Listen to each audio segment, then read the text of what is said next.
The Call of Cthulu by H.P. Lovecraft. Chapter 1. The Horror in Clay. Of such great powers or beings there may be conceivably a survival. A survival of a hugely remote period when consciousness was manifested, perhaps, in shapes and forms long since withdrawn before the tide of advancing humanity. Forms of which poetry and legend alone have caught a flying memory and called them gods, monsters, mythical beings of all sorts and kinds. Algernon Blackwood. Of such great powers or beings there may be conceivably a survival. The most merciful thing in the world, I think, is the inability of the human mind to correlate all its contents. We live on a placid island of ignorance in the midst of black seas of infinity, and it was not meant that we should voyage far. The sciences, each straining in its own direction, have hitherto harmed us little. But someday the piecing together of dissociated knowledge will open up such terrifying vistas of reality, and of our frightful position therein, that we shall either go mad from the revelation or flee from the deadly light into the peace and safety of a new dark age. Theosophists have guessed at the awesome grandeur of the cosmic cycle wherein our world and human race form transient incidents. They have hinted at strange survivals in terms which would freeze the blood if not masked by a bland optimism. But it is not from them that there came the single glimpse of forbidden eons which chills me when I think of it and maddens me when I dream of it. That glimpse, like all dread glimpses of truth, flashed out from an accidental piecing together of separated things, in this case an old newspaper item and the notes of a dead professor. I hope that no one else will accomplish this piecing out. Certainly, if I live, I shall never knowingly supply a link in so hideous a chain. I think that the professor, too, intended to keep silent regarding the part he knew, and that he would have destroyed his notes had not sudden death seized him. My knowledge of the thing began in the winter of 1926-27 with the death of my granduncle, George Gamble Angel, Professor Emeritus of Semitic Languages in Brown University, Providence, Rhode Island. Professor Angel was widely known as an authority on ancient inscriptions, and had frequently been resorted to by the heads of prominent museums. So that his passing at the age of 92 may be recalled by many. Locally, interest was intensified by the obscurity of the cause of death. The professor had been stricken whilst returning from the Newport boat, falling suddenly, as witnesses said, after having been jostled by a nautical-looking Negro who had come from one of the queer dark courts on the precipitous hillside which formed a short cut from the waterfront to the deceased's home in William Street. Physicians were unable to find any visible disorder, but concluded after perplexed debate that some obscure lesion of the heart, induced by the brisk ascent of so steep a hill by so elderly a man, was responsible for the end. At the time I saw no reason to dissent from this dictum, but latterly I am inclined to wonder, and more than wonder. As my granduncle's heir and executor, for he died a childless widower, I was expected to go over his papers with some thoroughness, and for that purpose moved his entire set of files and boxes to my quarters in Boston. Much of the material which I correlated will be later published by the American Archaeological Society, but there was one box which I found exceedingly puzzling, and which I felt much averse from showing to other eyes. It had been locked, and I did not find the key till it occurred to me to examine the personal ring which the professor carried always in his pocket. Then, indeed, I succeeded in opening it, but when I did so seemed only to be confronted by a greater and more closely locked barrier. For what could be the meaning of the queer clay bas-relief and the disjointed jottings, ramblings, and cuttings which I found? Had my uncle, in his latter years, become credulous of the most superficial impostures? I resolved to search out the eccentric sculptor responsible for this apparent disturbance of an old man's peace of mind. The bas-relief was a rough rectangle less than an inch thick and about 5 by 6 inches in area, obviously of modern origin. Its designs, however, were far from modern in atmosphere and suggestion.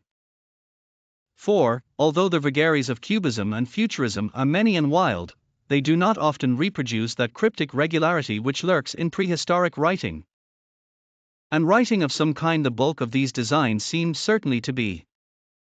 Though my memory, despite much familiarity with the papers and collections of my uncle, failed in any way to identify this particular species, or even hint at its remotest affiliations. Above these apparent hieroglyphics was a figure of evidently pictorial intent, though its impressionistic execution forbade a very clear idea of its nature. It seemed to be a sort of monster, or symbol representing a monster, of a form which only a diseased fancy could conceive. If I say that my somewhat extravagant imagination yielded simultaneous pictures of an octopus, a dragon, and a human caricature, I shall not be unfaithful to the spirit of the thing. A pulpy, tentacled head surmounted a grotesque and scaly body with rudimentary wings. But it was the general outline of the whole which made it most shockingly frightful. Behind the figure was a vague suggestion of a cyclopean architectural background. The writing accompanying this oddity was, aside from a stack of press cuttings, in Professor Angel's most recent hand, and made no pretense to literary style. What seemed to be the main document was headed _Cthulhu cult _ in characters painstakingly printed to avoid the erroneous reading of a word so unheard of. This manuscript was divided into two sections, the first of which was headed 1925, Dream and Dream Work of H. A. Wilcox, 7 Thomas Street, Providence, R.I., and the second, Narrative of Inspector John R. LaGrasse, 121 Bienville Street, New Orleans, Louisiana, at 1908 A.S. MTG notes on same, and Professor Webb's account. The other manuscript papers were all brief notes, some of them accounts of the queer dreams of different persons, some of them citations from theosophical books and magazines, notably W. Scott Eliot's _Atlantis and the Lost Lemuria _, and the rest comments on long-surviving secret societies and hidden cults, with references to passages in such mythological and anthropological sourcebooks as Fraser's _Golden Bough _ and Miss Murray's _Witch Cult in Western Europe _. The cuttings largely alluded to outre mental illnesses and outbreaks of group folly or mania in the spring of 1925. The first half of the principal manuscript told a very peculiar tale. It appears that on March 1, 1925, a thin, dark young man of neurotic and excited aspect had called upon Professor Angel bearing the singular clay bas-relief, which was then exceedingly damp and fresh. His card bore the name of Henry Anthony Wilcox, and my uncle had recognized him as the youngest son of an excellent family slightly known to him, who had latterly been studying sculpture at the Rhode Island School of Design and living alone at the Fleur-de-Lis building near that institution. Wilcox was a precocious youth of known genius but great eccentricity, and had from childhood excited attention through the strange stories and odd dreams he was in the habit of relating. He called himself psychically hypersensitive, but the staid folk of the ancient commercial city dismissed him as merely queer. Never mingling much with his kind, he had dropped gradually from social visibility, and was now known only to a small group of aesthetes from other towns. Even the Providence Art Club, anxious to preserve its conservatism, had found him quite hopeless. On the occasion of the visit, ran the professor's manuscript, the sculptor abruptly asked for the benefit of his host's archaeological knowledge in identifying the hieroglyphics on the bas-relief. He spoke in a dreamy, stilted manner which suggested pose and alienated sympathy. And my uncle showed some sharpness in replying, for the conspicuous freshness of the tablet implied kinship with anything but archaeology. Young Wilcox's rejoinder, which impressed my uncle enough to make him recall and record it verbatim, was of a fantastically poetic cast which must have typified his whole conversation, and which I have since found highly characteristic of him. He said, "It is new, indeed, for I made it last night in a dream of strange cities. And dreams are older than brooding Tyre, or the contemplative Sphinx, or garden-girdled Babylon." It was then that he began that rambling tale which suddenly played upon a sleeping memory and won the fevered interest of my uncle. There had been a slight earthquake tremor the night before, the most considerable felt in New England for some years. And Wilcox's imagination had been keenly affected. Upon retiring, he had had an unprecedented dream of great cyclopean cities of Titan blocks and sky-flung monoliths, all dripping with green ooze and sinister with latent horror. Hieroglyphics had covered the walls and pillars, and from some undetermined point below had come a voice that was not a voice. A chaotic sensation which only fancy could transmute into sound, but which he attempted to render by the almost unpronounceable jumble of letters, _chulhuftan_. This verbal jumble was the key to the recollection which excited and disturbed Professor Angel. He questioned the sculptor with scientific minuteness, and studied with almost frantic intensity the bas-relief on which the youth had found himself working, chilled and clad only in his nightclothes, when waking had stolen bewilderingly over him. My uncle blamed his old age, Wilcox afterward said, for his slowness in recognizing both hieroglyphics and pictorial design. Many of his questions seemed highly out of place to his visitor, especially those which tried to connect the latter with strange cults or societies. And Wilcox could not understand the repeated promises of silence which he was offered in exchange for an admission of membership in some widespread mystical or paganly religious body. When Professor Angel became convinced that the sculptor was indeed ignorant of any cult or system of cryptic lore, he besieged his visitor with demands for future reports of dreams. This bore regular fruit, for after the first interview the manuscript records daily calls of the young man, during which he related startling fragments of nocturnal imagery whose burden was always some terrible cyclopean vista of dark and dripping stone, with a subterrene voice or intelligence shouting monotonously in enigmatical sense impacts uninscribable save as gibberish. The two sounds most frequently repeated are those rendered by the letters _chulhu_ and _arliar_. On March 23, the manuscript continued, Wilcox failed to appear. And inquiries at his quarters revealed that he had been stricken with an obscure sort of fever and taken to the home of his family in Waterman Street. He had cried out in the night, arousing several other artists in the building, and had manifested since then only alternations of unconsciousness and delirium. My uncle at once telephoned the family, and from that time forward kept close watch of the case, calling often at the Thayer Street office of Dr. Toby, whom he learned to be in charge. The youth's febrile mind, apparently, was dwelling on strange things, and the doctor shuddered now and then as he spoke of them. They included not only a repetition of what he had formerly dreamed, but touched wildly on a gigantic thing miles high which walked or lumbered about. He at no time fully described this object, but occasional frantic words, as repeated by Dr. Toby, convinced the professor that it must be identical with the nameless monstrosity he had sought to depict in his dream sculpture. Reference to this object, the doctor added, was invariably a prelude to the young man's subsidence into lethargy. His temperature, oddly enough, was not greatly above normal, but the whole condition was otherwise such as to suggest true fever rather than mental disorder. On April 2 at about 3 p.m., every trace of Wilcox's malady suddenly ceased. He sat upright in bed, astonished to find himself at home and completely ignorant of what had happened in dream or reality since the night of March 22. Pronounced well by his physician, he returned to his quarters in 3 days. But to Professor Angel he was of no further assistance.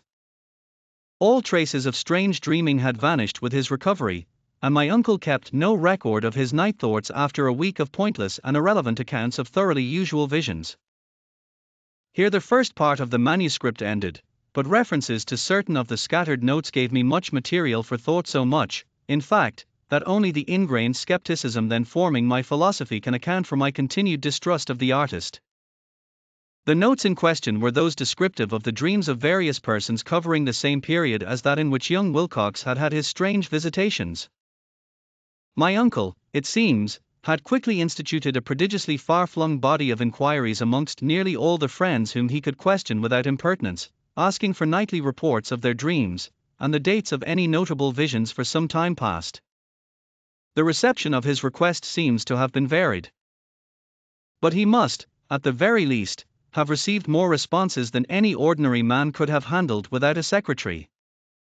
This original correspondence was not preserved, but his notes formed a thorough and really significant digest. Average People in Society and Business. New England's traditional salt of the earth gave an almost completely negative result, though scattered cases of uneasy but formless nocturnal impressions appear here and there, always between March 23 and April 2 ND, the period of young Wilcox's delirium. Scientific men were little more affected, though for cases of vague description suggest fugitive glimpses of strange landscapes, and in one case there is mentioned a dread of something abnormal. It was from the artists and poets that the pertinent answers came, and I know that panic would have broken loose had they been able to compare notes. As it was, lacking their original letters, I half suspected the compiler of having asked leading questions, or of having edited the correspondence in corroboration of what he had latently resolved to see. That is why I continue to feel that Wilcox, somehow cognizant of the old data which my uncle had possessed, had been imposing on the veteran scientist. These responses from aesthetes told a disturbing tale. From February 28 to April 2 a large proportion of them had dreamed very bizarre things, the intensity of the dreams being immeasurably the stronger during the period of the sculptor's delirium. Over a fourth of those who reported anything, reported scenes and half-sounds not unlike those which Wilcox had described. And some of the dreamers confessed acute fear of the gigantic nameless thing visible toward the last. One case, which the note describes with emphasis, was very sad. The subject, a widely known architect with leanings toward theosophy and occultism, went violently insane on the date of young Wilcox's seizure, and expired several months later after incessant screamings to be saved from some escaped denizen of hell. Had my uncle referred to these cases by name instead of merely by number, I should have attempted some corroboration and personal investigation. But as it was, I succeeded in tracing down only a few.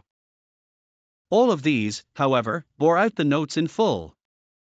I have often wondered if all the objects of the professor's questioning felt as puzzled as did this fraction. It is well that no explanation shall ever reach them. The press cuttings, as I have intimated, touched on cases of panic, mania, and eccentricity during the given period. Professor Angel must have employed a cutting bureau, for the number of extracts was tremendous, and the sources scattered throughout the globe. Here was a nocturnal suicide in London, where a lone sleeper had leaped from a window after a shocking cry. Here likewise a rambling letter to the editor of a paper in South America, where a fanatic deduces a dire future from visions he has seen. A dispatch from California describes a theosophist colony as donning white robes en masse for some glorious fulfillment which never arrives, whilst items from India speak guardedly of serious native unrest toward the end of March. Voodoo orgies multiply in Haiti, and African outposts report ominous mutterings. American officers in the Philippines find certain tribes bothersome about this time, and New York policemen are mobbed by hysterical Levantines on the night of March 22 to 23. The west of Ireland, too, is full of wild rumor and legendary, and a fantastic painter named Ardois Bonneau hangs a blasphemous _dream landscape _ in the Paris Spring Salon of 1926. And so numerous are the recorded troubles in insane asylums that only a miracle can have stopped the medical fraternity from noting strange parallelisms and drawing mystified conclusions. A weird bunch of cuttings, all told. And I can at this date scarcely envisage the callous rationalism with which I set them aside. But I was then convinced that young Wilcox had known of the older matters mentioned by the professor. I hope you have enjoyed this production of the Call of Cthulu by H.P. Lovecraft. This is the first of 3 chapters. If you would like to see other books presented in this style, please leave your suggestions in the comments. Only public domain stories can be considered. Like and subscribe.